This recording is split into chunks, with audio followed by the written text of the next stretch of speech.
Bom dia! Vamos agora fazer uma pausa no assunto de sistemas lineares para falarmos sobre um novo tema, que são os vetores e os espaços vetoriais. Nesse ponto, pessoal, eu vou ser sincero, a matéria fica muito mais difícil e vai requerer muito mais esforço de vocês. Mas, por outro lado, ela fica mais fácil à medida que permite que o aluno entenda melhor o que está por trás das equações. E aí, o aluno chega num dilema. Se ele tentar fazer um esforço mínimo, simplesmente tentando resolver as equações para fazer as provas, e sem entender intuitivamente o que está fazendo, no final das contas ele vai ter muito mais trabalho e uma chance muito menor de ter sucesso. Eu gostaria de dar um testemunho aqui sobre quando eu fiz essa matéria. Eu tinha tentado anteriormente assistir às aulas de IAL, mas eu achei as aulas muito difíceis e basicamente eu não consegui entender absolutamente nada. No final, eu acabei fazendo a disciplina só um semestre mais tarde. E nesse semestre eu tive aulas com uma professora realmente excepcional, a professora Nilza Bertoni, da matemática. E ela dava um enfoque totalmente intuitivo para o curso. E a partir daí, tudo começou a fazer sentido. Entretanto, entender a matéria me exigiu muito esforço. Mas o que eu aprendi na época é que muitas vezes as coisas parecem impossíveis, mas se você trabalhar duro o suficiente, você sempre consegue ter sucesso. Mesmo alguém que não entendia nada da matéria, como eu. Antes de iniciar essa sequência de vídeos, eu gostaria de passar para vocês o trecho de um filme nacional que eu assisti há poucos dias, chamado Orquestra dos Meninos. O filme é baseado numa história real e conta a história da formação de uma orquestra formada apenas por crianças carentes, no interior de Pernambuco. O filme mostra a dificuldade enfrentadas por todos envolvidos na formação da orquestra, inclusive os músicos, as crianças. Mas mostra como é possível vencer caso você realmente se esforce. Na cena que eu vou mostrar aqui, os atores representam uma das apresentações que foram feitas pelos jovens músicos, quando eles já tinham um bom nível de desenvolvimento. Então, eu vou pedir que nos próximos 2 minutos vocês assistam esse trecho. Vamos lá!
É bonito, não é mesmo?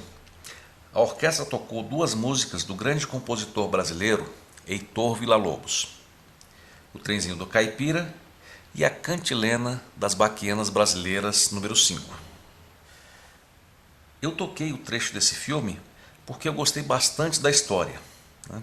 E também porque ela ilustra o que é possível atingir quando você realmente se dedica. E recomendo o filme como um bom programa de final de semana. Bom, visto isso, vamos então voltar à nossa aula sobre vetores. Vamos iniciar agora uma seção muito importante na álgebra linear, que inclui os espaços vetoriais. E para começar essa discussão, vamos falar sobre as equações vetoriais. Esse é um conceito onde os sistemas lineares que nós temos estudado até agora se encontram com uma entidade muito importante que vocês já conhecem, de certa forma, do segundo grau, que são os vetores. Provavelmente vocês lembram alguma coisa ainda de vetores, né? Vocês sabem que são entidades que apontam para uma direção, né? Elas têm uma direção e apontam para o sentido, né?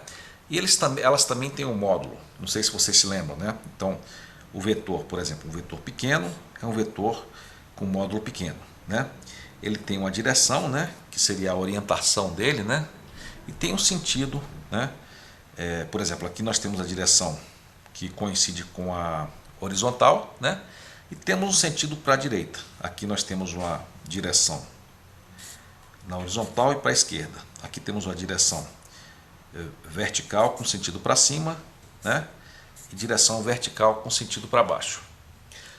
Vocês devem, inclusive, pessoal, estarem acostumados com alguns problemas com vetores, né? Por exemplo, se você tem uma caixa, né? Aqui é o chão, né?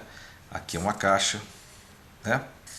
Por exemplo, vocês lembram que se você aplicar uma força nessa caixa, né? E se não tiver atrito aqui entre a caixa e o chão, se você aplicar uma força para lá, né? Para a esquerda, a caixa provavelmente vai ter um movimento acelerado, para a direita, né? Ela vai ter um movimento acelerado para a direita, né? Se você puxar e puxando ela para cima, num certo ponto você vai conseguir levantar essa caixa, ok? Você também poderia puxar como se fosse um carrinho de bebê, né? Você pode supor que isso aqui é um carrinho de bebê, né?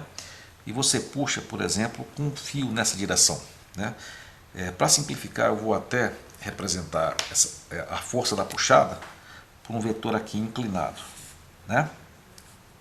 Ok? Então você está puxando o carrinho para lá, né? E um pouco para cima.